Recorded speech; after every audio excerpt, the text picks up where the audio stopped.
Hello, good evening to you folks. I want to welcome you to Building Bridges. I believe I will ask the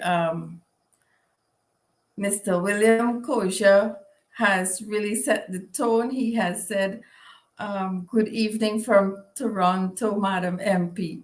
So, since Mr. Kosher has said where he's from and good evening, you know that's a regular person to Building Bridges. So, folks, welcome to Building Bridges, another Tuesday evening.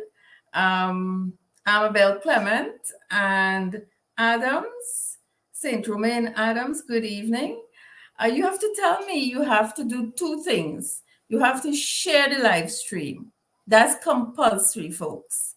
When we broadcast one of our programs, we ensure that we do the research, we put the work in, and so we do our part to bring credible information to you. What you have to do is to share the live stream so that other persons can benefit from the information. Miss Lorna Smith, good evening to you, Miss Lorna. This evening, we are going to talk about physical activities and the mental wellness of our students. But, folks, this evening, before we get into the program proper, there's so many things happening around us. And today was a rainy Tuesday. I saw a few accidents on the road. I saw two cars in deep in water outside at Coffee Square. It was not very nice.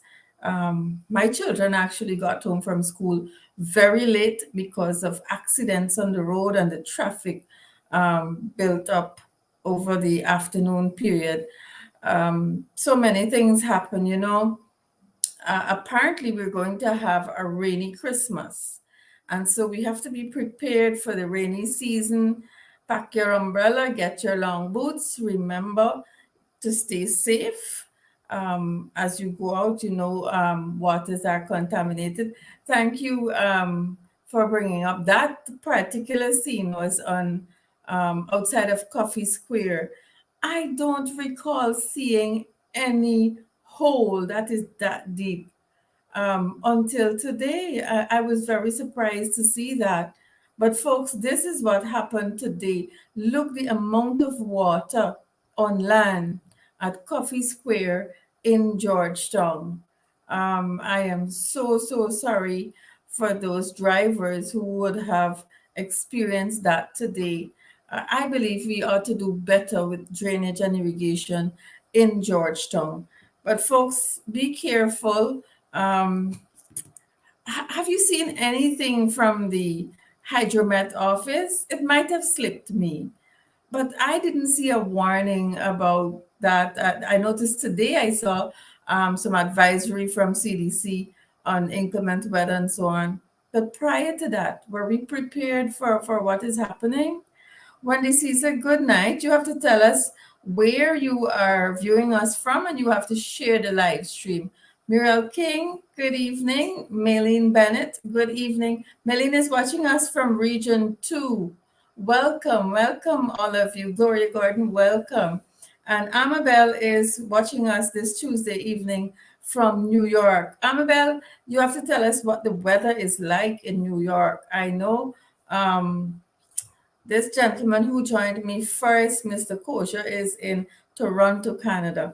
And you don't want to know what the weather is like in Toronto at this time. I think all of us know it's cold.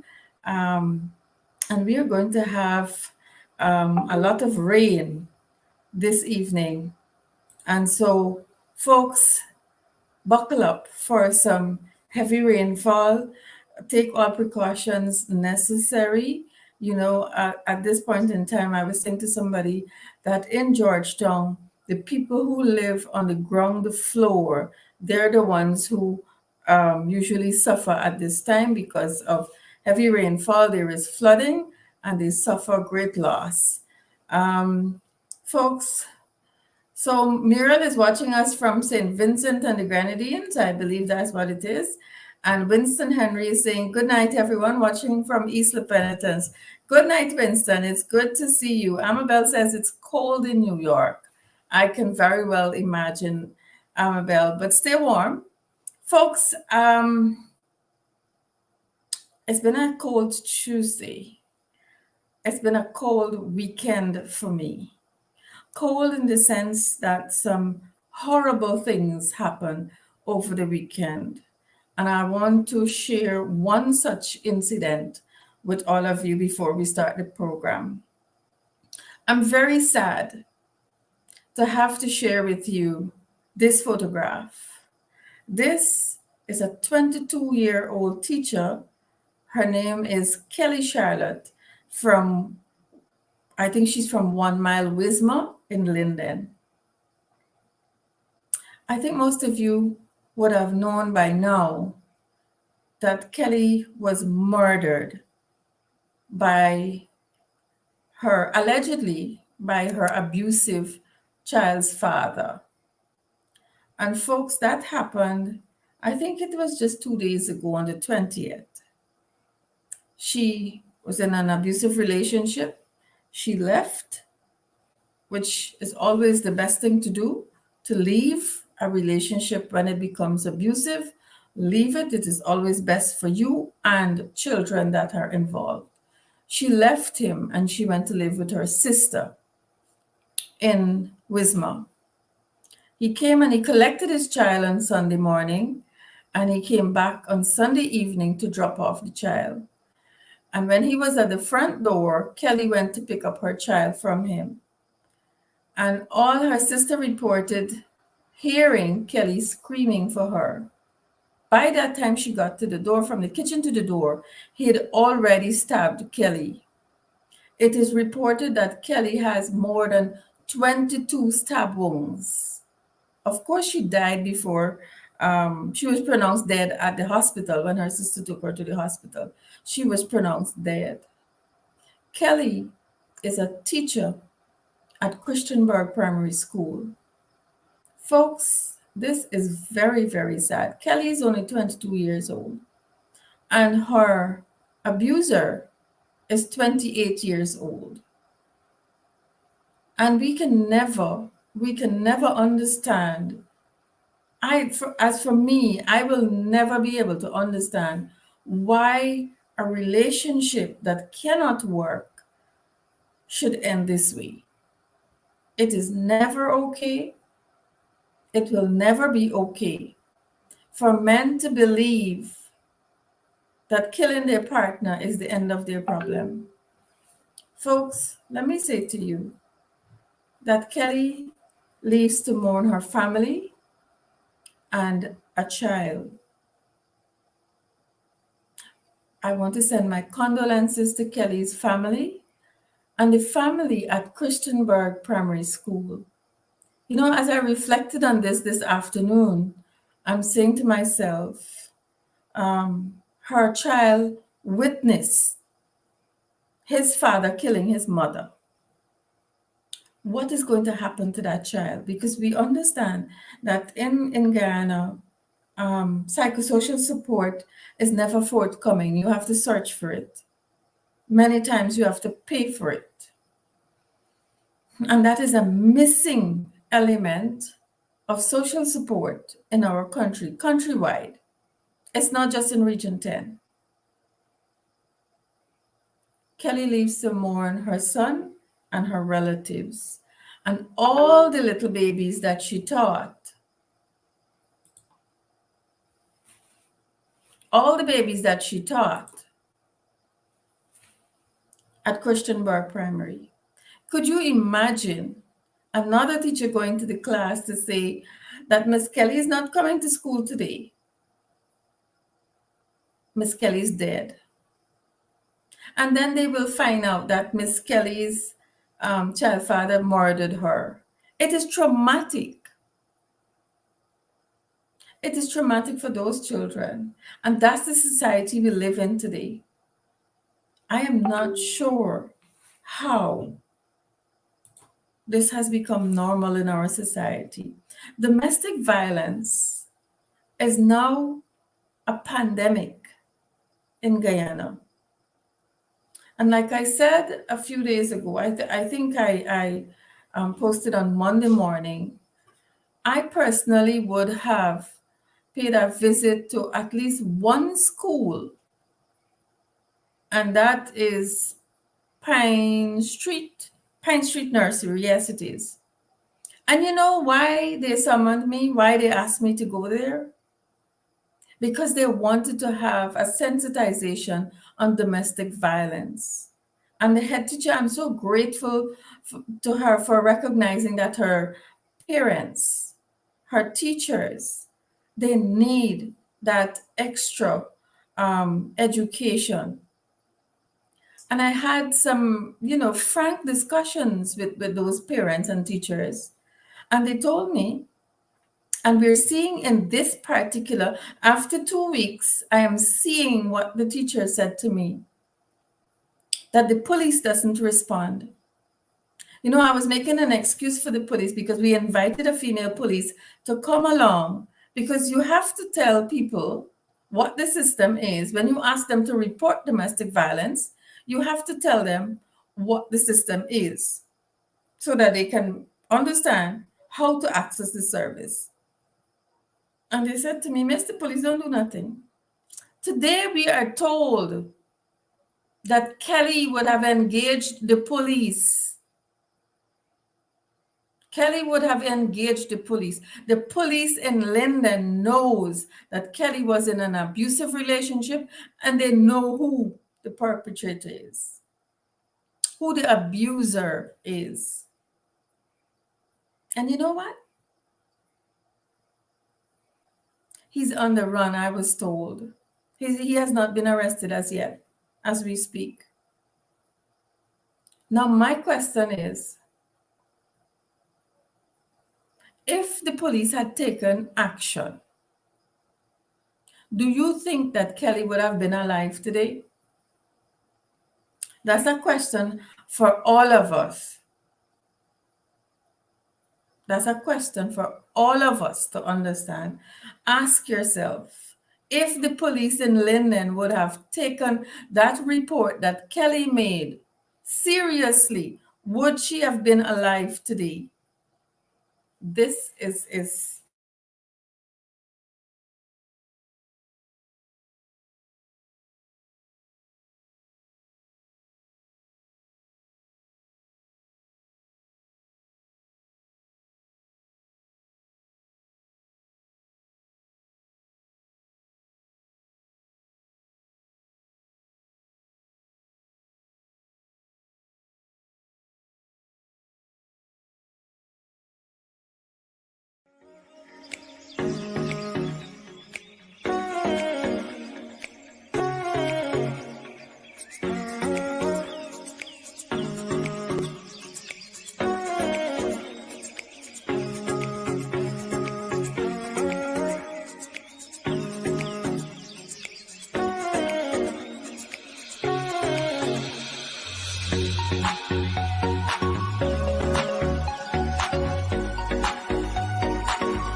talk about specific individuals. What is your relationship with Mr. Sujuro?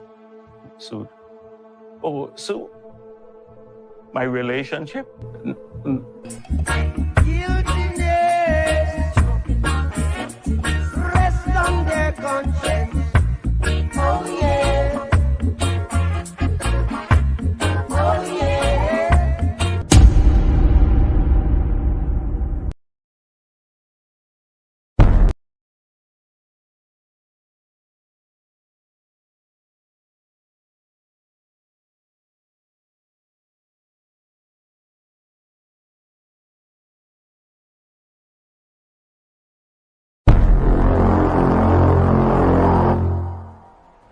This year, Guyana dropped 2 points on the Transparency International's Corruption Perception Index, which puts it among the most corrupt in the region. Do you accept that within this government and within this country, there is a problem with corruption? We do have real corruption. Do you use middlemen like Sue in order to take money on your behalf so that you can keep your hands clean?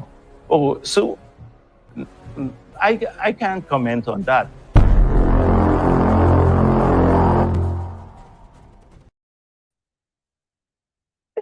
Thank you very much, Andrew. Thank you for allowing me to switch out and switch in back. I'm not sure what just happened. The devil is alive. That's the most I will say. The devil is alive, but we've got to go on with the program. I was saying that domestic violence has become such a normal thing in our society now. And I do believe the programs that the Social Services Ministry is rolling out is absent in Region 10. And we need to call on the government to ensure that there is equal access to these training programs and these sensitization programs for all of Guyana, not only Region 6. I can tell you that there's a Spotlight initiative that is being rolled out, and you can see and you can hear Spotlight in Region 6, but you cannot hear anything about Spotlight in Region 10. And folks, we have to understand what is really happening in our society and ensure that we call out the government where necessary. I believe that if police took action on the reports that Kelly would have made, things would have been different today. That being said, it's really sad that we have to lose another teacher. Last week, Tuesday, I spoke about the teacher in Region 6 that went to school, complained of feeling unwell, and just collapsed and died at the hospital. This week, I'm reporting of another teacher dying as a result of domestic violence. Folks, we can't continue like that in this country. We cannot. But let's go on to talk about the mental wellness and physical activities of our students in school. And to do that, I will invite my guest, Honorable Member of Parliament, Nima Flue-Bess. Good evening to you, MP Flue-Bess. Good evening to you, Comrade Natasha Singh, and your viewers. A pleasant good evening. It's nice I'm happy to have you this evening. I often say when I have focused topics, educational topics, I usually bring in the practitioners to give their perspective on what's happening. And today, Honorable Nima Flue-Bess, Member of Parliament, I have decided to bring you on this program because you have been in the school system, which is a plus for us, but you've also been a physical education teacher at one of our senior secondary schools in Georgetown. And so I believe that you are the best person, a practitioner, to tell us about the physical activities and the mental wellness of our students. Your thoughts? Thank you. Thank you so much again for having me. Well, as a teacher of physical education and sports, it's my passion. As a child growing up, I always loved to play sports and enjoy being in the outdoors. Even as I prepare for this session with you, I remember that who taught me to flick? It was my mom that taught me how to flick because we were trying to flicking, couldn't get the legs over. And I recall her holding me up against the wall and putting up my legs and then showing me how to bring it down. And that simple demonstration is what, we can enjoy as teaching our children and helping our children to be physically active. Now, as a teacher of sports, I always advocate for parents to encourage their students, their children, to be physically active at home as well as at school. Run out in the yard, play with a ball. Um, Cricket, you may not have a bat, but I learned to make bat from the branches. You cut strip off Yes. the branches and you Yes. practice to We play did with that. that. We did that back at home. Yes, you there had a ball, you made your own improvised ball, roll up. If it's paper, you put a brick and roll up something inside it and you practice to hit. I recall we using the OR seeds and the Kuru seeds to play marble, dig the Yeah. hole, gum in the yard. All of Yes. that would have inspired me to remain physically active, and I encourage my children to do the same. In our school Yes. system, a lot of our kids are coming from homes where they are not allowed to actually play, which is sad. And that can have a serious effect on a child's mind and a child's thinking because you're not being able to afford a space to simply go outside and ride your bicycle. A lot of them Yeah. might have a bicycle but nowhere to ride it. Um, and not allowing the child to go outside and practice to play the one tip, two tip cricket with other kids in the neighborhood, or Yeah. have the child go out to play football, just run with a ball, or play some gam or marble. That Yeah. adds so much to a child's socialization and developmental skills. And so exercise is very, very important Important. in the lives of our children and adults to help us to deal with all the mental stresses and challenges we will face from time to time. It's a good outlet. When we look at exercise, we know that exercise helps you to manage your weight, it helps you to stay fit and healthy, it strengthens your muscle, and all of that. And because of these very important benefits, I will always advocate for our children to be afforded the opportunity of playtime at home. Children learn through play.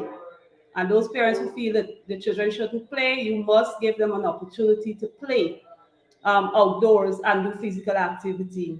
In today's society, however, we find that a lot of children sit on a gadget and they Yeah. play video games and all of that. And I have seen that for the last 2 years during the pandemic, a lot of children cannot do the simple motor skills as running, jumping, Yeah. hopping, skipping. They seem very, handicapped in those areas. And why? For the last 2, 3 years, they're just sitting on a gadget and going on, and they're not going outside to play and enjoy the sun and relax and sweat and all of that. They're not afforded that opportunity. So tonight, I want to encourage my viewers to, once you have kids at home, and even you, take your time to exercise. Take time to exercise. It helps you a whole lot, and it helps you, especially when you have a lot on your mind, to relax. Ride a bicycle. I do that. I have my bicycle because I love to do cycling. It's a way, like if I'm really going through a tough time thinking and all of that, I jump on my bicycle and just ride, and you cruise down and you enjoy the breeze and all of that, and you go through, and then you go back home, shower, and you're ready to go. If you don't have a bicycle, walk. Simple walking makes a difference. Even though we drive, and I encourage you, comrades, say, park the vehicle and walk. It's important. Park the Thank you. vehicle, walk to the market. You might walk to a store and time yourself. Don't just see it as a stroll, but see it as an opportunity to get in your exercise and to improve your level of flexibility and fitness for the day, being able to meet the demands of your environment. If you like to swim, swimming is another good way of relaxing, going into the water and just throwing your arms and your legs and enjoying it. It's another simple way of getting your mind to relax, getting your body to relax. And it's something that you should practice and do every day, stretching and all of that.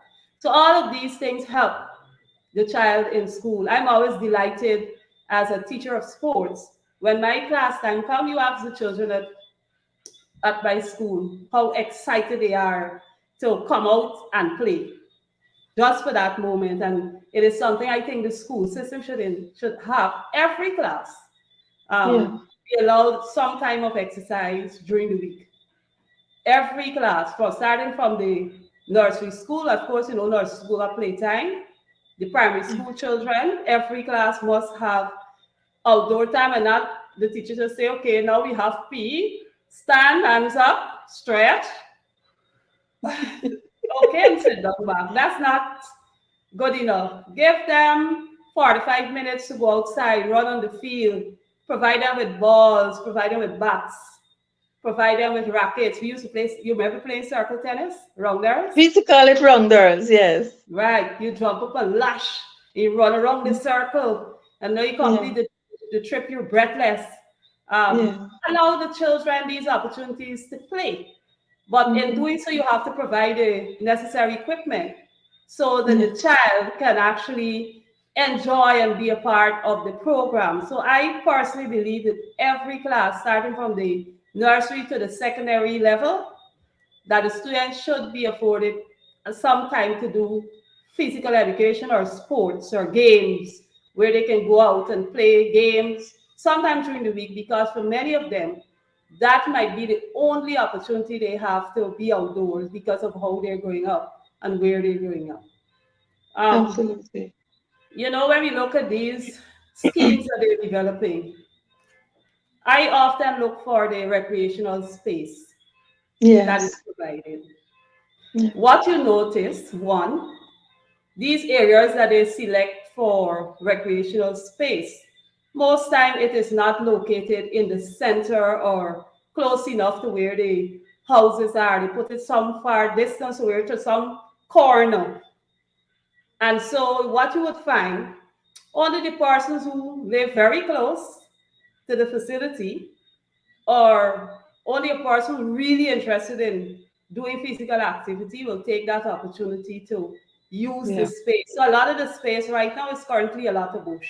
I can tell you that I drive through and I see, and it's really heartrending for me as a teacher of sports to see that play recreational space is not adequately maintained so that it can encourage people to go out and exercise. Added to that, where are the lights?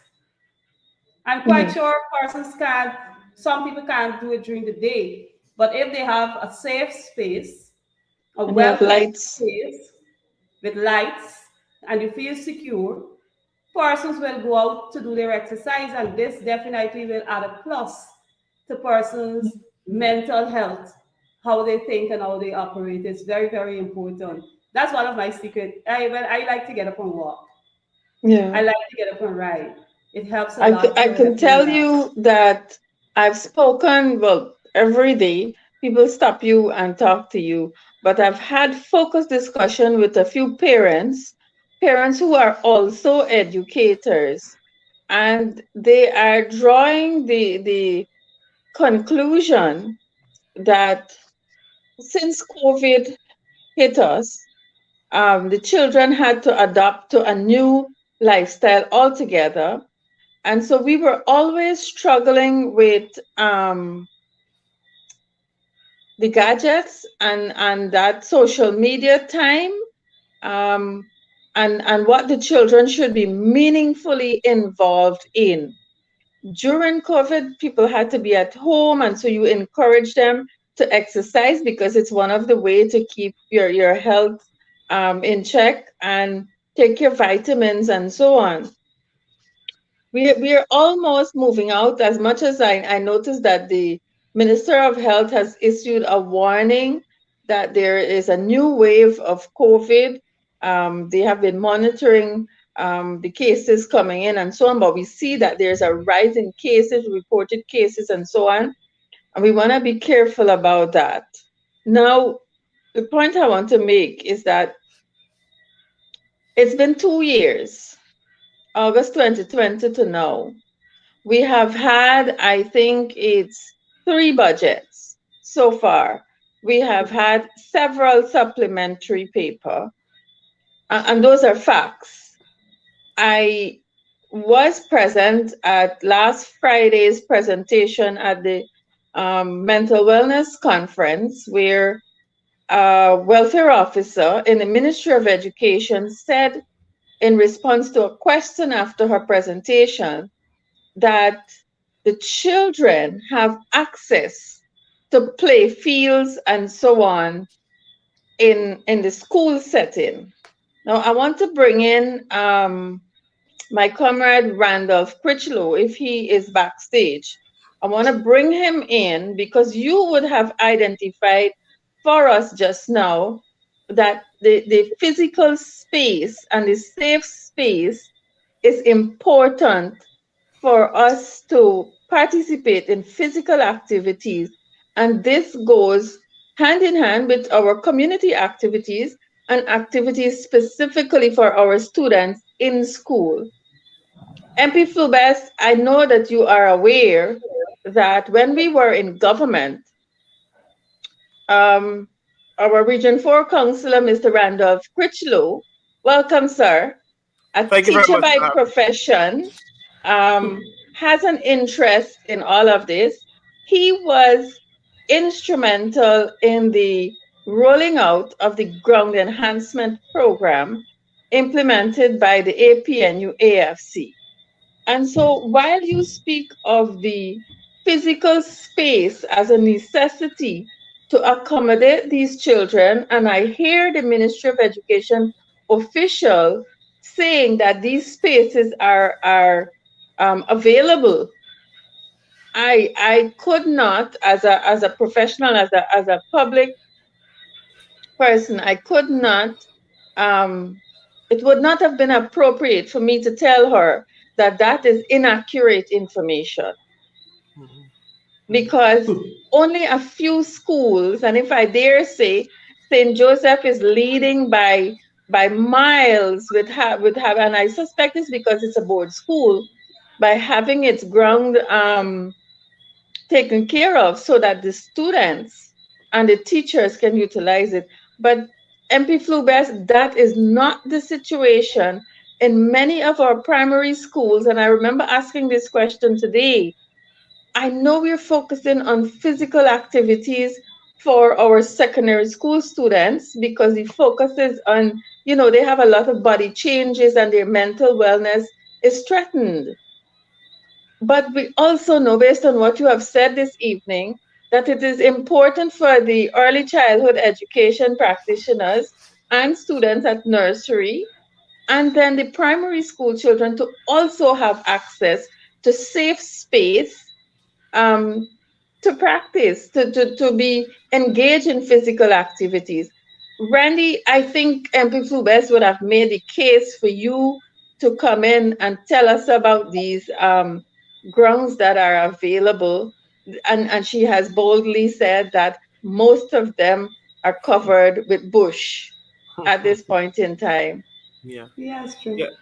Yeah. Thank you very much for having me. I was listening to both you and MP Flue-Bess just now on this topic.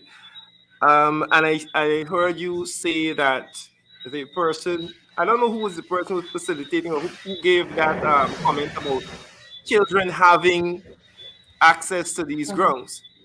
Some children have access, as you would Yes. have mentioned. There are some schools who take it as a part of their maintenance to ensure that their grounds are well kept. And you can call those schools, you can point them out. But the reality is that this is something that we see a lot with the BB government. There's a lot of rhetoric and a lot of talk about the ideal, the ideal situation, what should be. and they seem to mix up what should be with what is actually Is happening on the ground, Yeah. right? And so what I will say is this: there seems to be a disconnect.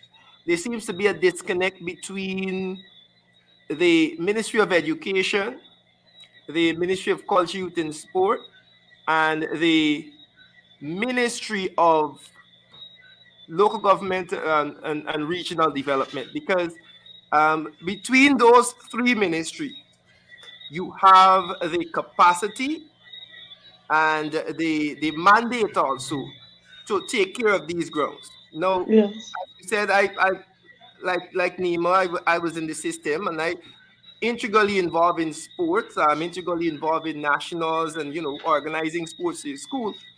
And I got an opportunity to be a part of the whole ground enhancement structure at the Ministry of Culture, Youth, and Sport. And what I realized that, uh, for example, one school might call and ask, "Oh, we need some help with weeding our ground." They're calling the Ministry of Culture, Youth, and Sport and saying, "You know what? We need some help weeding our ground." And you ask whether or not the Ministry of Education has budgeted for that, and whether or not this conversation about how do we coordinate to ensure that our students have what is required in terms of that physical space that they can play. Because there are many schools, if you walk around George, just take Georgetown, for example. If you walk around Georgetown right now, you will see how many schools the field is full of bush. The ministry might Full of come to bush. that school. It might come to that. It's a jungle. They can practice jungle warfare there apparently. So the soldiers could use it. yeah. But the ministry might send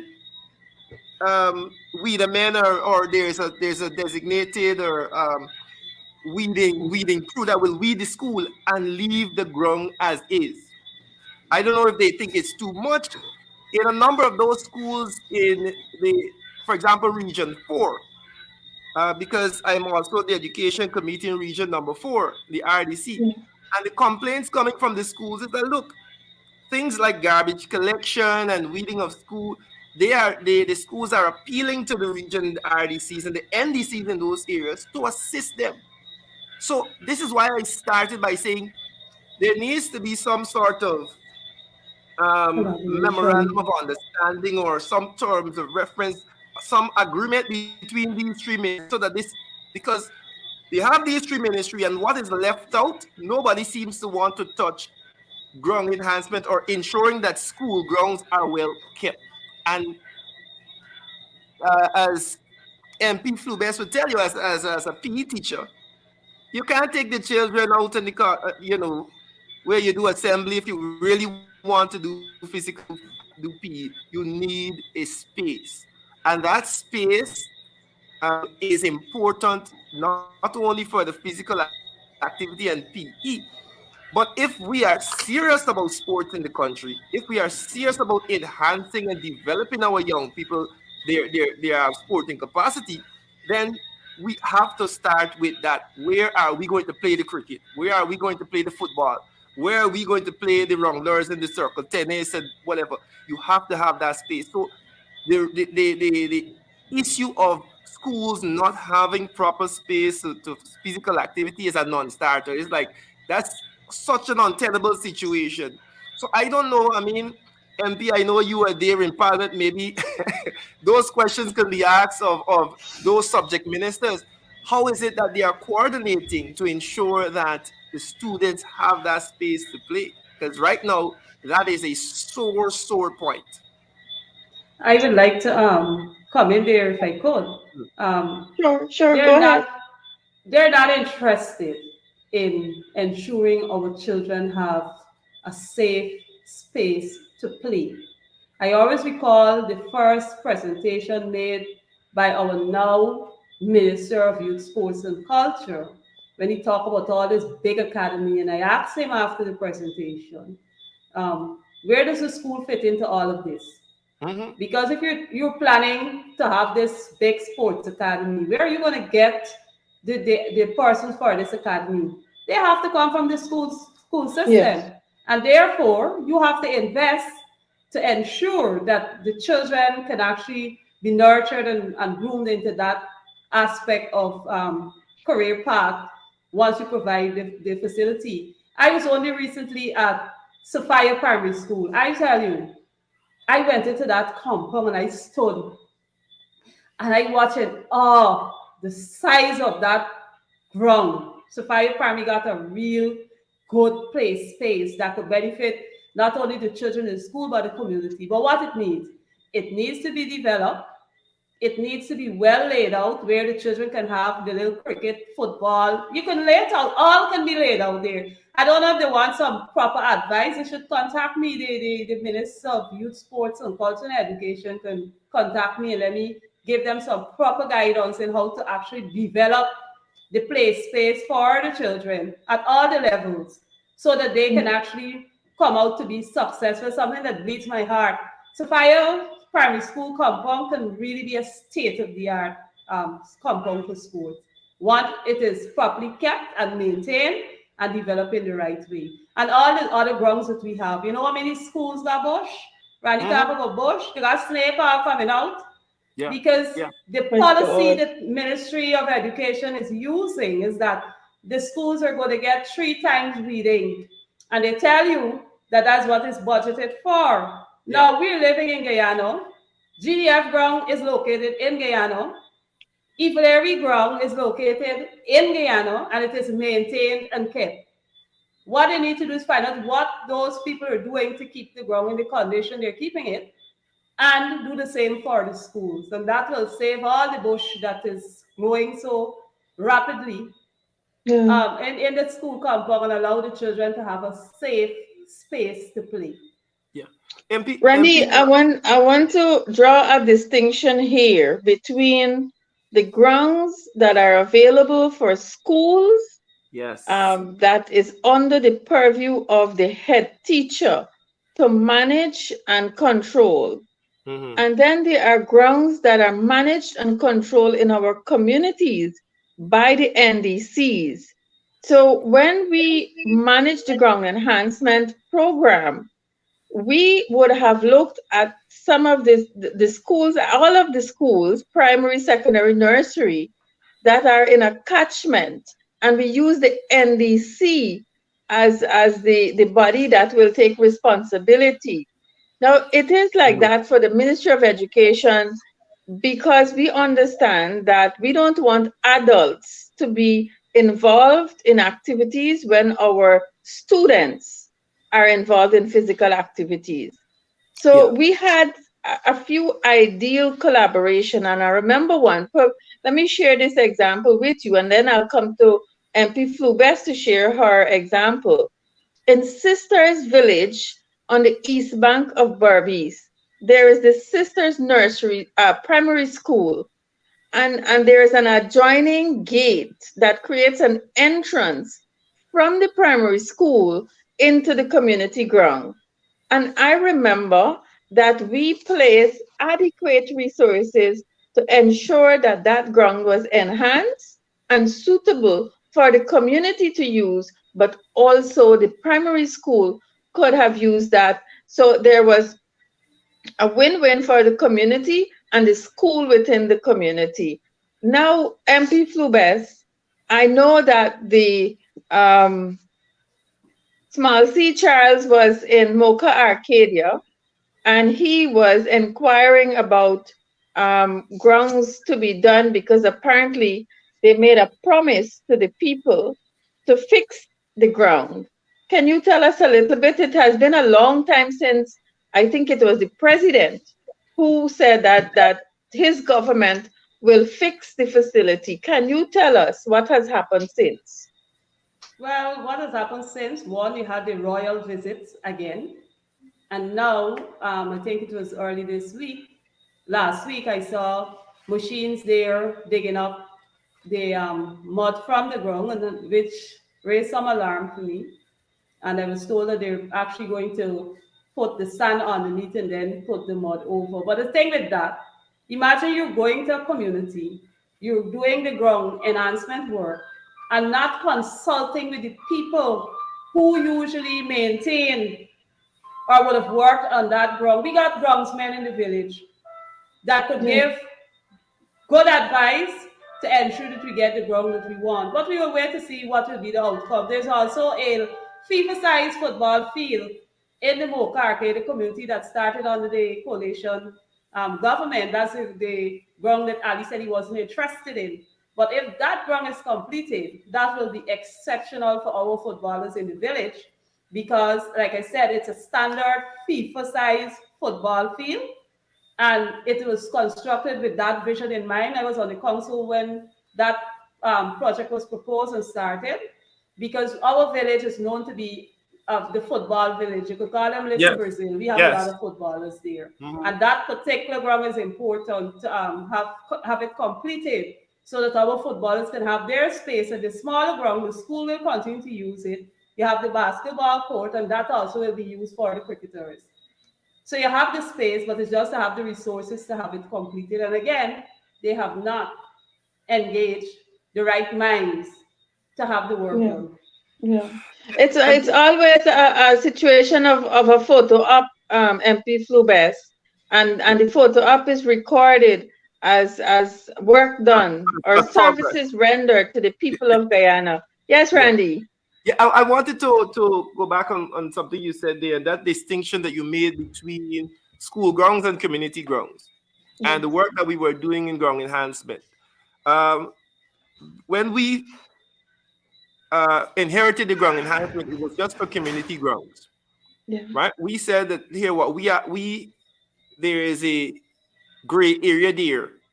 Like MP Flue-Bess would have said, the Ministry of Education pays scant regard to enhancing those school grounds, and they weed like 3 times a year. I don't understand how you could weed Sure.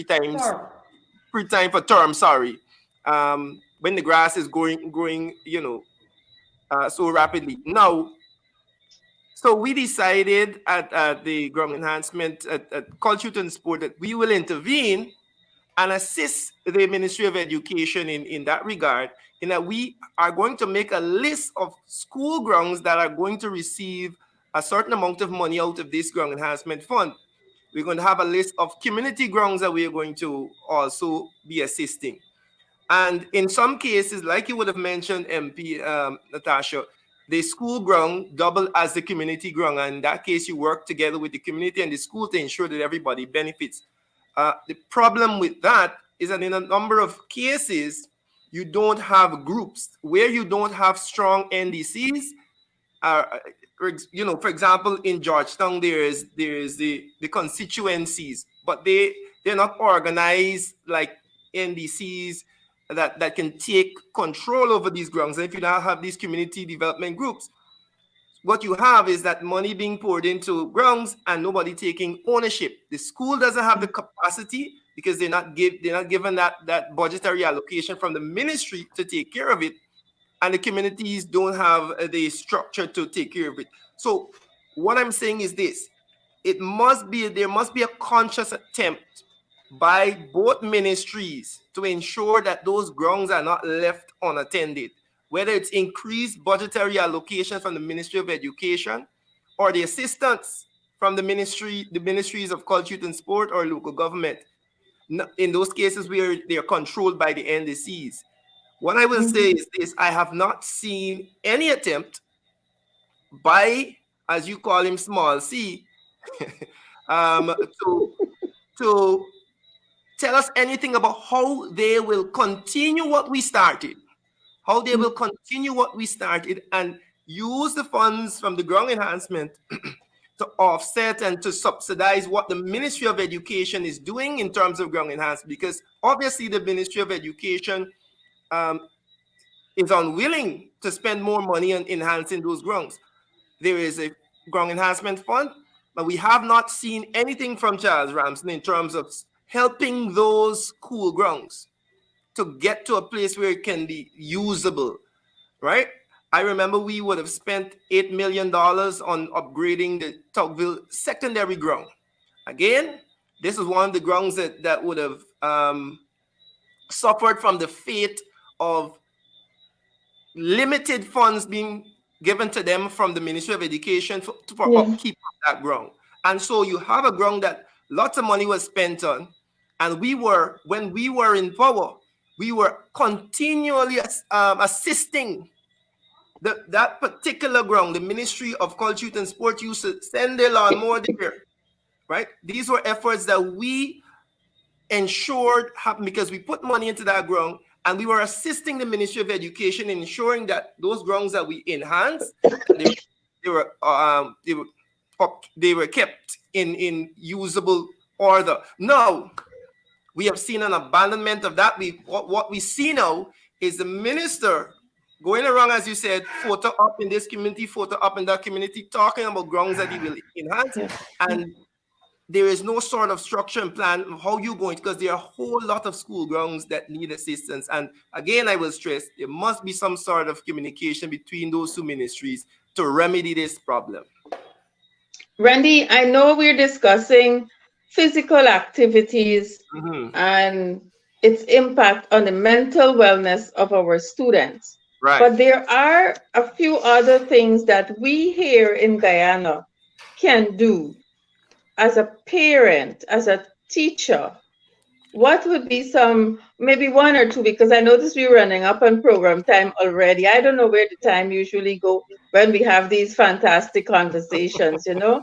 What would be one or two recommendations you would give to parents in particular?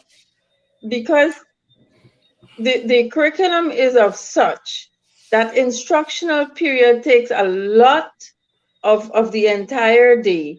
And so there must be some other space, some other time, some other opportunity where we can help our students with their mental wellness. And we've said that physical activities is one way of assisting with ensuring that they are mentally well to cope with all of the situations, their body changes as teenagers and so on.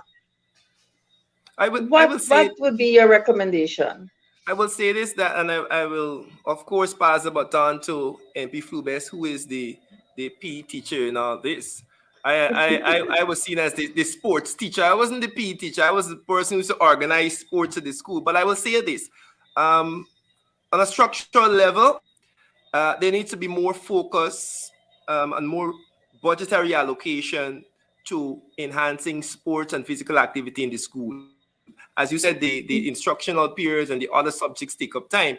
And this is where the reform can come. We can work to ensure that we have more sports and physical activity incorporated into the formal curriculum. Now, on a personal level, I have a son. He's going to be 12 soon. And I struggle with the same thing like many other parents, the internet and the tablet. And it's very easy for you to allow your children to, because it keeps them quiet, to stay on the tablet and, you know, stay on the computer. You get a lot of free time because they're occupied. Yeah. But what I have found is that you as a parent have to make that time and make it a deliberate effort. So what I do, I have a badminton set. And I say, listen, you have about 2 more hours on that thing, and we going downstairs and we playing for an hour. And we go downstairs and we play badminton, we play cricket. And that conscious effort by the parent, because if you allow that child, they will sit on that tablet all day. If you allow me, I would stay on the computer all day myself. So you need as a parent to be cognizant of this reality that we live in, that the children will be on this, but you have to take the initiative and say, listen, let's go out and ride. Let's go and play some sport. We know they might not get it in school, but you have to take the initiative. And that's what I will say to parents. Take the initiative and be more involved in that physical activity with your children. And Flue-Bess, we're wrapping up. I so agree with Randy. What I would add is that the parents can find chores that can help the children to move. Have to go downstairs to go down the stairs to pick up something, go out in the yard, help hang out the clothes, have them do activity where they have to walk and do the physical activity. Parents, it's important to note that your children deserves an opportunity to play outdoors. It will help them to be physically fit. It will help them with their health. It will help them to manage their body weight, tone their bodies, and all these things. And it will help them to learn. They will have fun. Allowing them to sit behind the computer or the tablet all the time will not help them. They will become handicapped when it comes to using the basic motor skills of running, jumping, skipping, and all of that. You give them a structured time to go outside and have, even if it's half an hour, 45 minutes to our play time where they run outside, buy a ball. If it's only child, well, then definitely you parent have to play with the child to assist so that the child can be motivated and encouraged to be active in physical activity. Use this as an opportunity to bond with your children, being there, being out there, being able to run with them, being able to play some upscotch, skipping, something that will motivate them to be outdoor. But again, I want to repeat, it is absolutely necessary and important that parents allow their children to have outdoor playtime since it adds value to them. Absolutely. And I want to pick up on something you said there just now. The physical activities between parents and children, like Randy would have shared his experience, helps to create a bond. One of the things that is very important for us to do to help our young people, our students, to navigate all that is happening around them and to maintain a mental balance in the midst of everything that is happening in school and out of school is for us to find time to talk to them. They are growing, they are experiencing body changes, they're experiencing a lot of hormonal changes, which can cause them to behave differently. They don't know that. Some of them are smart enough to recognize what's happening to them and seek help, but majority of them needs help and doesn't recognize that until you see that the behavior is unbecoming, and that's when we blame the children for the behavior, not recognizing that it's natural. These are things that happen to them as they grow. But we don't talk to our young people because we put them aside. You know, they belong to another category. I would encourage, as we close off this program, I would encourage that we find time in school and out of school to talk to our students. They are responsible in some sense for their activities, for their behavior, and so on. But we have to continue to speak to our students as they go through their body changes and they are interacting with different persons in different environments. We have to keep talking with them and help them to understand their environment and the changes that they're going through. It does help a little bit as we go along and we add the physical activities, we will see better results in our teenagers in particular. Randy, I want to throw something out this evening. It preempts our conversation for next Tuesday, and I would like to bring you back here next Tuesday to talk about something that is a bit taboo in our society. I would also give MP Flue-Bess a few minutes. Bear with me. I really want to throw this out to preempt our next discussion on next Tuesday. On Friday, we are going to start 16 days of activism. Friday is actually the International Day for the Elimination of Violence Against Women and Girls. I've started the program by sharing the information about Kelly Charlotte, the teacher that was murdered in Linden in Wisma by her abusive partner. She was actually in an abusive relationship. She recognized what was happening. She left, and he went to her sister house to return their son. Sorry, I should say child. I'm not sure if it's a boy or girl. And he dealt her several stab wounds. I think the media reported 22 stab wounds. She died at the hospital. On Friday coming, we will again observe another International Day for the Elimination of Violence Against Women and Girls. The question is, where are we going? Is domestic violence another pandemic upon us in Guyana? Yeah. Randy?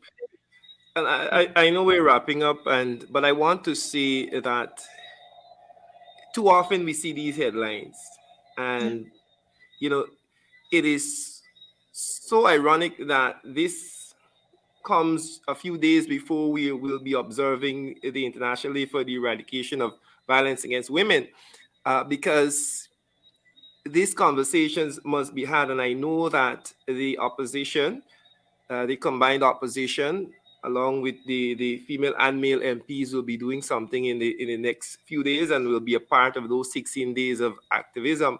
But like you said, I, you're often lost for words.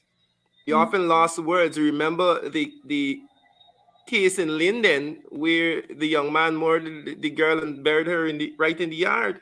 Yes. I think he's still on the run now, Yeah. right? But it seems as though every other day you're reading some headline about the partner being murdered by the other partner, and as I said, I think it is important that we have this conversation and speak out. It's also important that things are put in place to protect our women and girls, right? Absolutely. And I'm hoping that these are the sort of issues that, as both of you are lawmakers and legislators, that these are the sort of issues that are on the front burner for the government. And I know that they will receive, support from the opposition. But in the coming days, we'll have these conversations and we'll talk about solutions and we'll talk about the issues and talk about what we can do as Guyanese to abate this. It seems as though it's a pandemic in our nation, and it has to stop. There is no other. Randy, I am, let me be very blunt here. yeah. And I know you're being modest with your comments here Yes, tonight. I'm trying to not to seem too harsh on the Region 10 has been starved mm-hmm. of resources to Mm-hmm. educate our people. Region 10 does not have a safe house for Wow. our people, right? There is a project that the US Embassy would have started and it's halfway, right? Mm-hmm. It started under our tenure and it's left like that right now. But Region 10 is deliberately being starved of resources. As a result of that, we have instances like Kelly, who would have lost her life. I'm telling you that the media reported that Kelly reported to the police in Linden Wow. prior to this attack. So the police knew who Kelly's abuser was before he attacked her.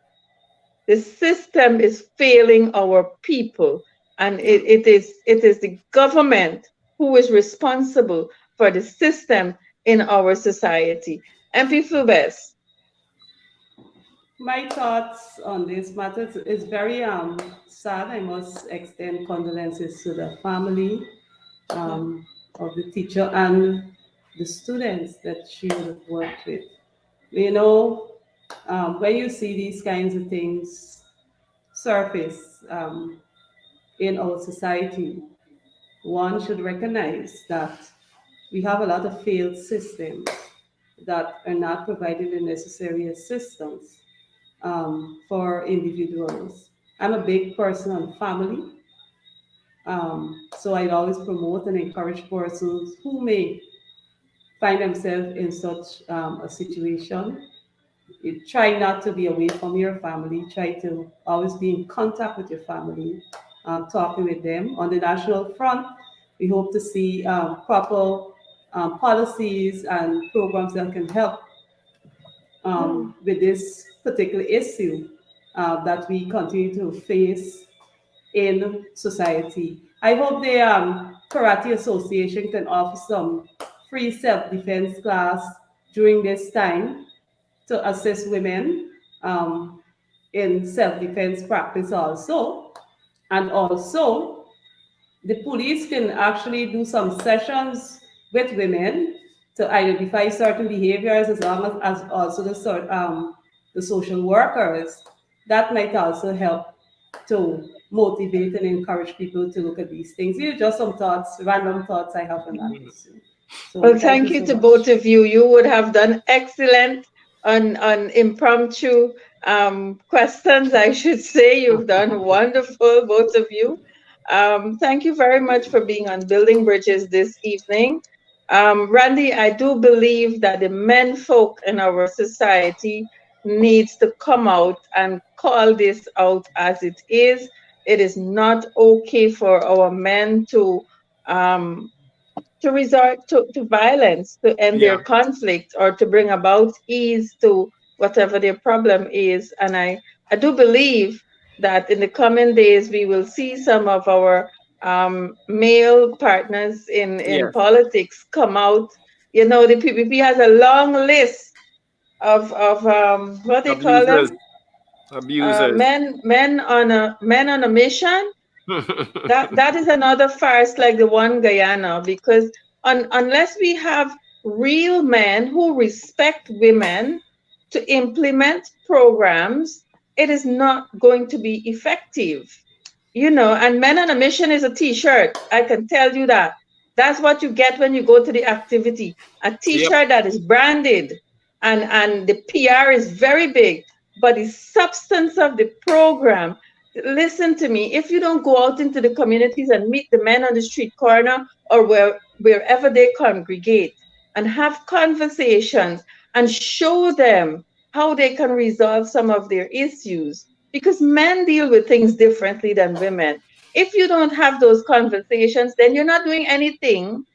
Men on a Mission is just another farce, like the one Guyana concept that they have. It's a big branded PR thing. Men on a Mission, all you get is a t-shirt that is branded, and you get lots of photographs of abusive men. I dare say there are some good men among the crowd, but a lot of abusive men in there itself. I hope to God that we can get those abusive men and have constructive conversation, engage them in workshops where we can see behavior change, because we can educate the women as much as we can, and we want to, but if we don't educate the men, then we're doing just halfway the job. You know, we can still end up with women dying. So folks, I want to thank you very much. I had to switch out. I'm not sure what the devil happened tonight, but I had to switch out, and thank you for staying with me on another device. I'm not able to see the comments, but I know that Building Bridges, we usually have an interactive session. I want to say good night to Miss Evelyn Richards and to my strong warrior, Vanessa Williams, who is always able and willing to represent our women and girls anywhere. Thank you very much, guys, for joining me.